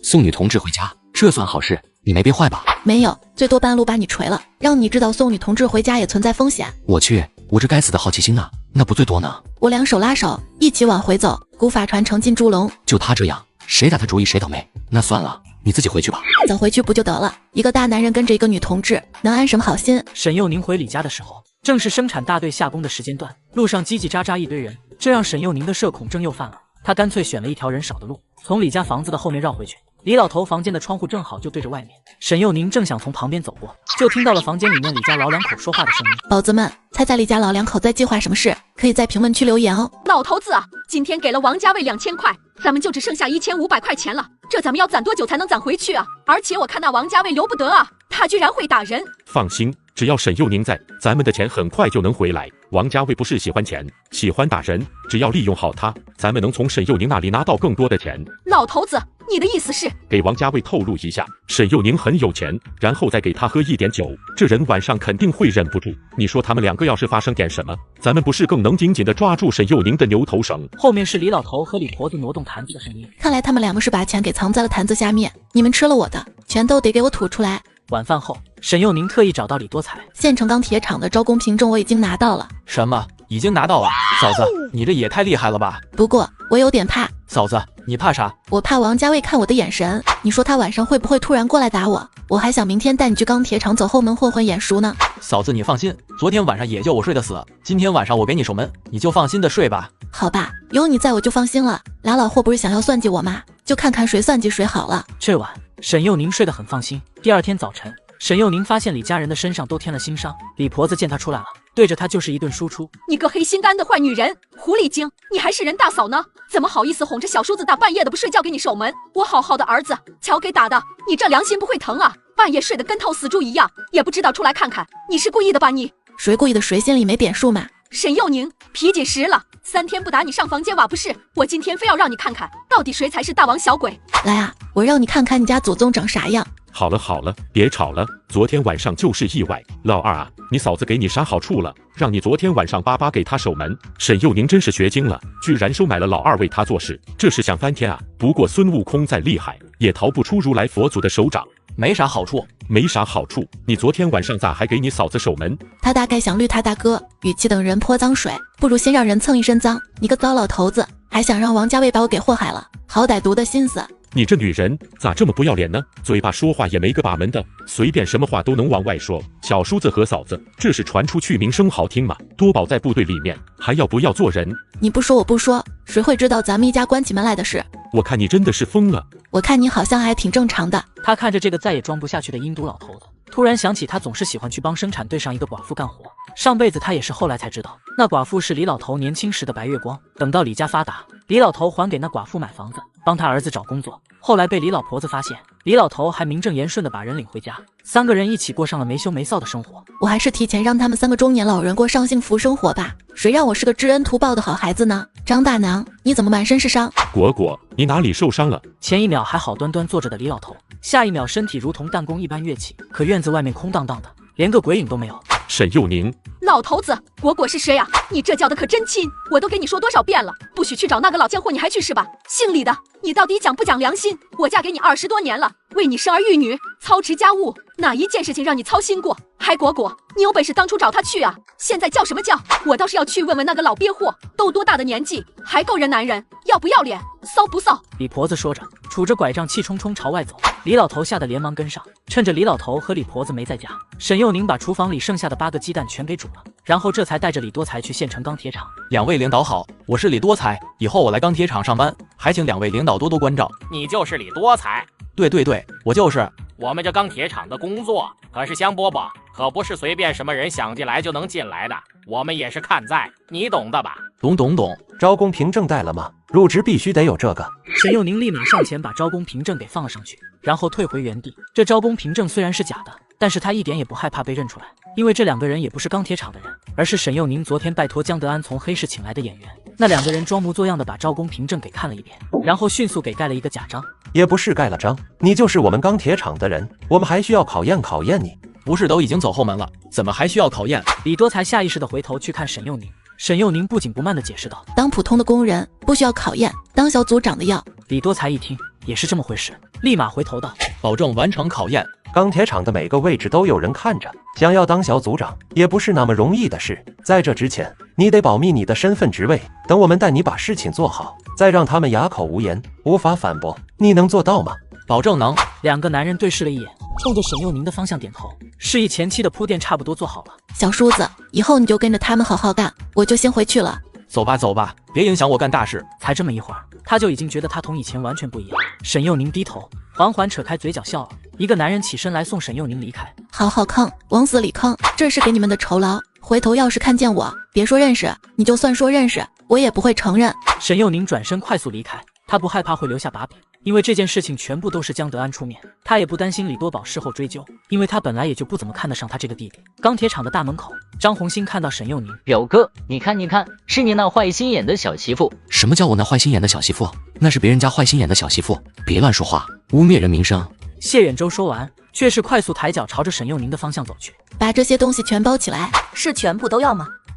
还有那个衣服裤子要5套，37码的鞋子拿5双。鞋子要凉鞋1双，解放鞋2双，小白鞋2双组合搭配吗？秋天很快就会过去，天气该冷了。沈幼宁听劝的点头，售货员很快把东西给沈幼宁包裹好。同志，一共是125块5毛，还需要补票。正在掏钱的沈幼宁动作一僵，脸上刚升起的一点小兴奋瞬间消失不见，他忘记他没有布票了。那我不要了，我来帮你给。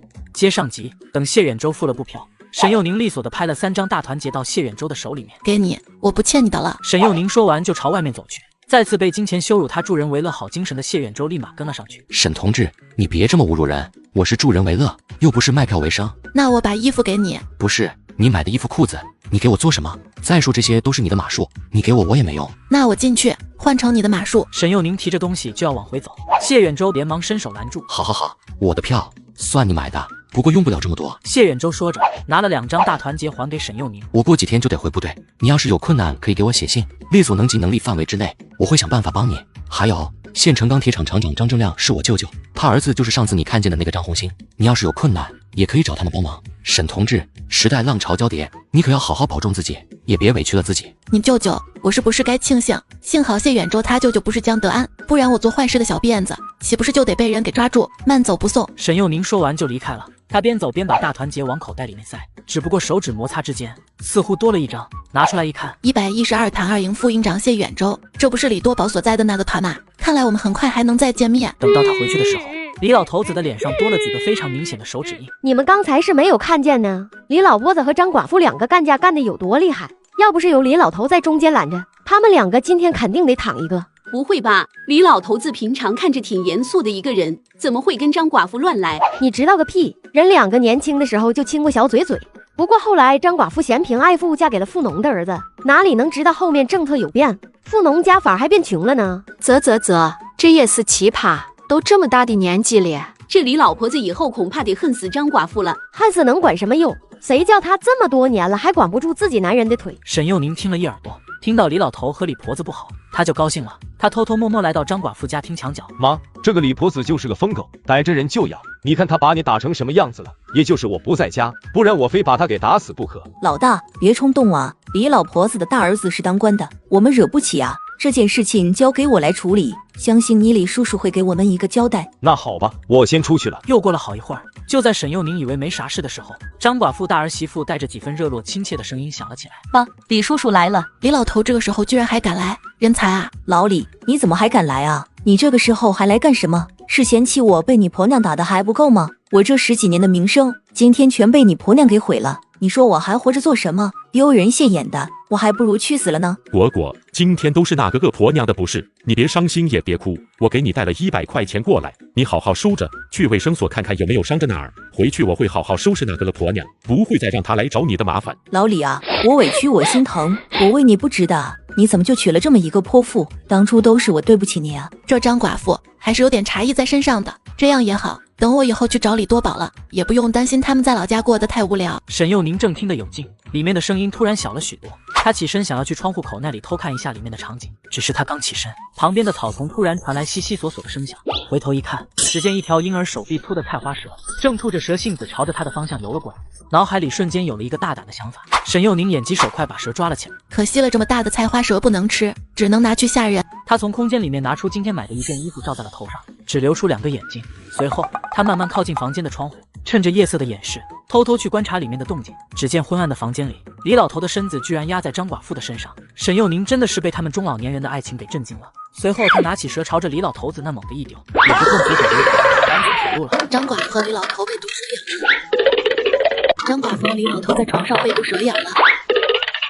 上床的张寡妇和李老头被毒蛇咬了。沈幼宁像是一个疯子一样跑了一路，也喊了一路。等他喊的差不多了，又一脸平静的折返回去，混在看好戏的人群后面。是啊，李老头那里被咬了。什么？张寡妇被吓晕了，2人抬出来的时候还连在一起。那条菜花蛇那么给力的吗？沈幼宁看到旁边有一棵大树，干脆爬了上去。很快，生产大队上的赤脚大夫被请过来。大夫刚进去，李婆子就闻声赶来了。张寡妇，你个老狐狸精，勾引人男人，你要不要脸？你那么想要男人，怎么不下去阴曹地府找你那死鬼老公？再不济，你在家里养条公狗也行。没得脸皮的玩意，还好意思待在我们生产大队？你怎么不吐狼口水，直接把自己淹死？李婆子满身火气，根本就不给李老头和张寡妇面子，直踢开了张寡妇家的大门。众人正好看见里面治疗的场景，那张寡妇和李老头还连在一起，因为蛇咬了的原因，再加上紧张，竟然的这么久都没有能够成功分开。我勒个去，居然连裤子都不穿！哎呀，要长针眼咧！这么久都还舍不得分开，看来李老头对张寡妇才是真爱啊！你们看张寡妇的2个儿子，说不定都是李老头的种呢。我打死你们2个奸夫淫妇啊！李婆子再也受不了的冲进去打了起来。沈幼宁在树上看得津津有味，还从空间里拿出上次买的馒头啃了起来。他之前发现这空间还有保鲜功能，东西放进去什么样，过几天还是什么样。张寡妇和李老头终于被李婆子给打开。被李婆子追着打了半天的李老头觉得眼目四推了李婆子一把，没曾想李婆子没站稳，摔倒在地，浑身抽搐，缓口吐白沫。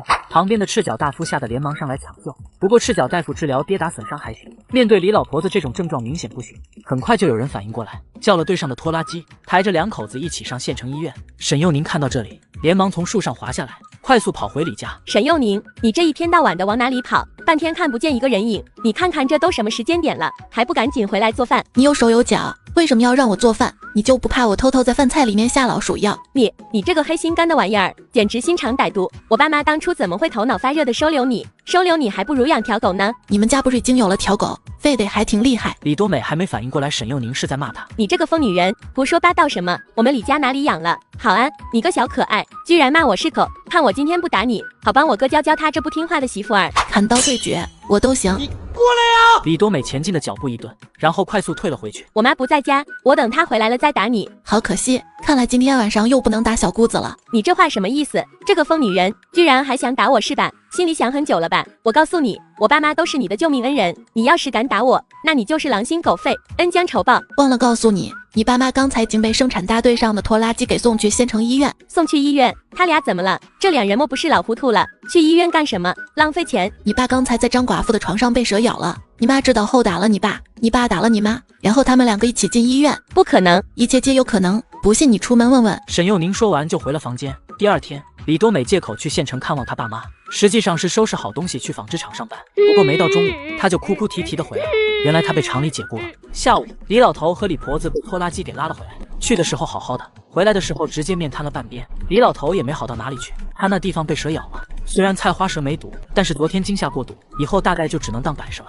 接上集，李多美哭着从院子里面一头冲到了李老婆子的怀中，丝毫不顾及他妈现在的身体情况。妈，我失业了，我被裁了，我不想种地啊。正好我俩一起，你就在家天天洗衣服做饭伺候我。你孽障啊！明天该去看看李多才的情况了。如果这个时候再给李家人送上李多才的彩蛋，那效果一定会非常好。说不准李婆子的半边面瘫一下成了全瘫呢。第二天，沈幼宁就来找江德安了。李多才那边的情况怎么样？我做事你放心，不过事后你得把收据给我。放心，这本来就是你的东西，我拿着也没用。江德安听到沈幼宁如此说，严肃的脸色放软。沈同志，当年我没能站出来为你的父母发声，还请你不要怪我。等你找到你的父母，代我向他们说一句抱歉，这一点心意还请你收下。这是买证据还是偿还啊？是道歉。你父母都是好人，我欠他们的这点还不上。不过你以后有什么需要都可以来找我，你想要来钢铁厂上班也可以。你这钱够我躺很久，上班就不必了。我今天来是想事情进展能快点就更好了。好，我明天给你结果。谢谢江叔叔。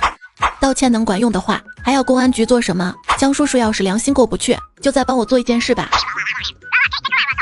沈幼宁从钢铁厂离开之后，又去买了好些吃食用品放在空间里。他计划解决完李家的事情，就去部队找李多宝。沈幼宁回到李家，天都快黑了，一大家子却没一个人去做饭。见他回来，众人的目光瞬间落在他的身上。有事吗？沈幼宁，你这一天到晚的去哪里疯了？家里这么多口人等着，你就不知道早点回来煮饭啊？我以前没来李家，难道你们就不用吃饭？你是我大哥的媳妇，你不得照顾我们全家。很快就不是了。你说啥？我说我想打架，你们谁想来试试？一锤子下去会开花的那种。李家人瞬间不说话了，他们全盛时期都不敢跟沈幼宁正面对抗，就更加别提现在伤残一片了。第二天下午，邻居大婶慌张的声音冲了进来。他李家的，你家多才出事了。看来李家这里很快就能了结了，我得看看热闹去。沈幼宁出来的时候，公安局的同志都上门了。是他，不是说回部队吗？怎么在这里？你们就是李多才的父母，你们的儿子李多才投机倒把，倒买倒卖，证据确凿，今天上午已经被抓获。现在我们是来通知你们家属，李多才将会被下放到劳动厂进行改造，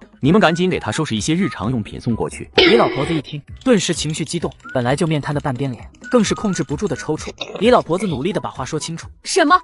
不可能，我儿子不可能做那样的事情。人证物证都在现场抓获，证据确凿，你们在这里狡辩也没有用。你们有这个空闲的功夫，还不如快点给李多才准备行李。这北方的劳动厂条件可是很艰苦的。我的儿子啊！李婆子直直地倒下去。一旁的李多美见她倒下来，第一反应不是去接住老母亲，而是往旁边让了一步。瞬间李婆子晕倒在地。李老头见状，忙蹲下身边掐人中边喊：快去叫拖拉机啊！李多美愣住了，还是旁边邻居家小子看不过去，当着喊了起来：李婆子又倒了，快点叫拖拉机啊！快点叫拖拉机！不一会儿，拖拉机就过来把李婆子两人给拉走了。沈幼宁站在角落里看热闹，李多美突然转身，拿着根棍子朝沈佑宁冲了过来。你这个倒霉鬼，都是你害得我们全家不得安宁！看我不打死你这个扫把星！就在李多美快要冲到沈佑宁的面前时，一双手抓住了他手中的棍子。干什么？打人犯法你不懂？沈佑宁默默地把拿出来的锤子又给收了回去。好可惜，又打不成了。这是新社会，人人平等。可她是资本家大小姐，她就应该受到批判。我是李家的媳妇，我被批，那你们全家都逃不脱。要不然我们现在就去找王大队长开一场批斗大会。沈佑宁说着就要来拉李多美。李多美见人来真的，她吓得立马后退了好几步。我就是说，你怎么还当真了呢？你是我嫂子，你让我怎么了？都是第一次做人，我凭啥要让你？王家卫，你看你媳妇被人欺负了，你也不知道出来帮一把。她是你嫂子，欺负你一下怎么了？你个没良心的，到底谁是你媳妇啊？李多美瞬间火了。一旁的公安看不下去，插口道：“你们到底要不要给李多才收拾东西？我们这待会可就走了。”收，我们马上就收拾。沈佑宁看到李多美被气得不轻的样子，就很想要笑。这时谢远洲走到了他的面前，不是都说了要走，怎么还没走？沈同志，我们方便单独谈谈吗？我想要找你了解一些事情。谈什么？你别紧张，只是例行公事。你想谈什么直说吧，只要不是谈情说爱就行，毕竟破坏军婚犯法。你放心，我对你没这个意思。没这个意思，你我孤男寡女小树林。沈同志，你是个女同志，说话要讲文明。我叫你出来，是想要问问你小叔子日常在家表现如何？你问这个做什么？这次的行动，我有辅助公安同志李多才拒不认罪，所以我想要调查。是你抓的李多才？对，是我。抓得好，抓得妙。也不知道李多宝要是知道他战友抓了他的亲弟弟，会作何感想？我小叔子平常不怎么干活，但是却有很多钱用。当时队上盯着专场位置的人不少，可他就是运气好选上了，而且还是文职，不用烧砖搬砖。李多美结婚还陪嫁2000块钱呢。2000块钱不是小数目，一般的人家可拿不出来。看来李多才确实有问题。沈佑宁默默观察谢远洲表情，见状又加大力度说道：“你要是不相信，可以跟我去专场问问他的同事。”那好，你带路。李多才平日里为人不行，谢远洲去打听他的事，自然听不到好话。专场的同志们还提供了不少李多才贪污的证据，这下更加坐实了李多才的罪名。他们俩回到李家时，李多美已经收拾出了一个大包裹。公安同志见两人回来，开口问道：“情况调查的怎么样？”李多才行为不端，专场同事对他评价恶劣，我这里还收到了不少他平常贪功的证据。谢远洲说着，把刚才收集到的证据给了公安人员。公安看了后，脸色激动道：“这人一看就不是什么好鸟，还很委屈。这下回去看他如何狡辩。李家人已经把东西给收拾好了，我们回去吧。”好的，沈同志，有事可以给我写信。你这小媳妇都要走了，还耍什么帅？你这跟调戏人家小媳妇有什么区别？嘴巴可真毒，娶了你的那位同志，以后可有得受了。你知道你隔壁大爷为什么活得久吗？因为他不管闲事。晚上，李家老两口没有回来，家里面就只剩下了李多美两口子和沈佑宁。沈佑宁正在做饭。接上集，沈佑宁做饭时偷偷加了点料。晚上，王家卫和李多美睡得跟死猪一样。沈佑宁看了一眼李多美房间里面的精美布置，一个抬手，直接全部收到了手镯空间。想着王家卫还收了李家2000块钱，沈佑宁连忙在他们的床上找了起来，还真从王家卫的枕头里面找到了1900多块钱。你们这样的人渣就不配拥有这些钱。收完了李多美的房间，沈佑宁又来到李老头和李婆子的房间，照例把东西全部收进他的空间里面，将老两口的房间一扫而空之后，沈佑宁来到放坛子的地方。上次我可是在窗户外面听见了，李婆子他们把私房钱给藏在了坛子这边。一番查找后，发现了一个小布包，打开一看，里面放着厚厚的一沓钱和票，一共是1300多块和各种票证，最下面居然静静地躺着10根金条，还有一个盒子。这还是我父母当初拜托李家人照顾我给的报酬呢。沈佑宁紧接着打开盒子，里面是一些金银首饰，这个款式沈佑宁记得很清楚，是他每年给李婆子和李老头的，让他们想办法换成钱，寄给他远方吃苦的父母兄长。这两口子居然连这些东西也贪墨。他把所有的东西全部收进空间，然后又去了李多才的房间，同样是一扫而空，什么都不留，还搜到了200多块钱。搜完了李多才的房间，沈佑宁来到李多宝的房间门口。这么多年来，我天天睡破棚子，李婆子宁愿李多宝的房间空着锁起来，都没想过让我进来住住。沈佑宁拿出锤子，直接就是一锤，大锁落下。上辈子到死都没有住过的房间，新床、新柜子、新桌子，每一样都是因为他而准备，但是没有一样是他的。他毫不犹豫把一切收进空间，连根草都不放过。收完了所有的房间，沈佑宁又把目光转向鸡笼和猪圈。空间不能装活物，这大半夜的又不好杀掉他们，好气啊！不过转而他眼睛一亮，又有了新的想法。他干脆的鸡笼和猪圈把鸡和猪都给赶了出去。做完这一切，沈佑宁又去了厨房，把厨房里面的东西都收进了空间。为了摆脱嫌疑，沈佑宁把他睡的破棚子也给收了。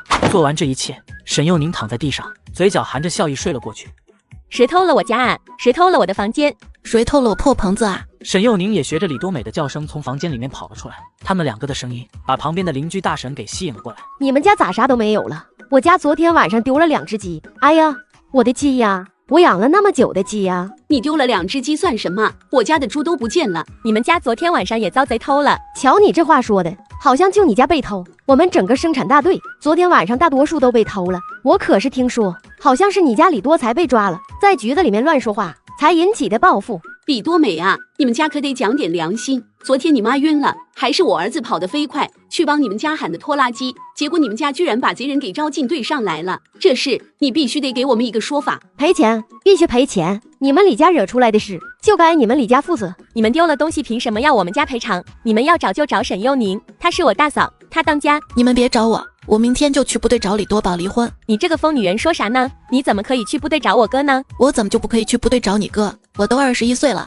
他要么跟我结婚，要么跟我离婚，不结又不离，耽误人青春，等同于犯罪。就是沈幼宁都来李家好几年了，早就到了法定的结婚年龄，这李多宝咋不见回来呢？我看是男人一当官就变坏，我可是听李老婆子炫耀，他儿子都当了营长呢。各位叔叔婶婶、大伯大娘、爷爷奶奶，我沈幼宁来到李家好几年了，当牛做马，照顾公婆，伺候小姑子小叔子，从来不敢懈怠。他家李多宝把我拖着，也不给个准信，我决定这就去找大队长开个证明，去部队找李多宝要个说法。沈幼宁说完就往生产大队办公室走去。李家媳妇，你怎么来了？我想要去部队找李多宝，想要去随军，想要去跟他结婚。他要是升了官，眼光高，看上了城里姑娘，那我就去同他离婚。我们还没有结婚，但是大家都知道我是李家的儿媳妇，还请大队长开个证明，让我去部队上面找李多宝。大队长，请帮我开证明吧。你确定？我确定。大队长总不希望我再去你家吃鸡吧？好，我帮你开证明。不能开证明。沈幼宁，你这个臭女人，你到底在发什么疯？你都把我们全家照顾成这个样子了，你还好意思去找我大哥？你的脸呢？你全家欺负我一个，我去找我男人帮我主持公道，有什么不对吗？我们全家哪里欺负你了？还不是你不做人。你看你昨天晚上睡得像头猪一样，我们家被偷光了你都不知道，你还好意思去告状？昨天晚上又不止我一个人睡得像头猪，大家这么多人都被偷了，你为什么怪我？我委屈，我没男人疼，我还得帮他养全家，我还得背黑锅，我找他要个名分，不过分吧？李多美欺负人欺负惯了吧？李家儿媳妇啊，我们支持你去部队找男人，干脆随军别回来了。在场的众人纷纷为沈幼宁发声。王德发把开好的证明递给了沈幼宁，你可得拿好，别被李老婆子一家给拿走了。沈幼宁深深地看了一眼王德发，趁机把王德发当初写给他家的欠条塞到了他的手中。王德发神情一怔，紧绷的脸色放软下来。有事可以再来找我。谢谢大队长。沈幼宁，你休想要去找我哥。李多美冲上来直指沈幼宁拿着证明的手，沈幼宁摸出锤子朝着李多美打了过去。早就想要这么做了，今天终于让我等到机会了。我的手。李多美看着被打了的手，眼泪直流。沈幼宁一掐大腿，哭得比李多美还要伤心。小姑子，我平常当牛做马的伺候你，如今你都结婚有了男人照顾，怎么还不让我去找你哥呢？还是说你哥真的在外面有了别的女人？你不要乱说，没有的事。看你这个心虚的样子，肯定就是有了。我就知道他这么多年不来娶我，肯定思想出了问题。我都说了没有，你不要胡说八道。你说没有就是有，你心虚说谎的时候就会跳脚。就在这时，李老头压抑着滔天怒意进来了。到底是怎么回事？你们两个在闹什么？还有我们的家怎么被偷了？一毛不留啊，啥东西都没有了。接上集。说到这里，李老头都哭了出来。周围在场的人见状纷纷说道：不就是偷了吗？我家也被偷了呢。听到你家被偷完了，我就好受多了。别来哭了，如果不是你家里多才惹事，贼人哪会惦记我们整个生产大队？这种事公安局来了都调查不清楚。怎么回事？大家都来指责我，听大家的意思，好像被偷的不止我一家。没过多久，帽子叔叔就来调查情况了。一整个上午，帽子叔叔都在仔细盘问，得知除了李家被拔得一毛不剩，其余人家只是象征性的丢失了一点。最后公安局结合最近的事，得出结论，应该是黑团伙因为李多才被抓做工而进行的报复性偷窃，还是团伙作案。那我家啥都没有了，好几千块钱呢。这个得等抓到人之后再说。事情告一段落后，大家就散了。沈幼宁到车站买了去112团所在省市的最快火车票，之后他又来到百货大楼买了糕点糖果，想要补偿下这次被偷的人家。这次为了把自己摘干净，他让江德安请人偷了整个大队。回去后他一家家的拜访，告诉他们他明天就要去部队上面找李多宝结婚了，这些是提前请他们吃的喜糖。沈幼宁回到李家，李多美和李老头两人如同两匹狼一般的盯着他。沈幼宁，把介绍信拿出来。沈幼宁，你休想要去找我哥。早料到你们会来这招，我可是专门回来打你们的。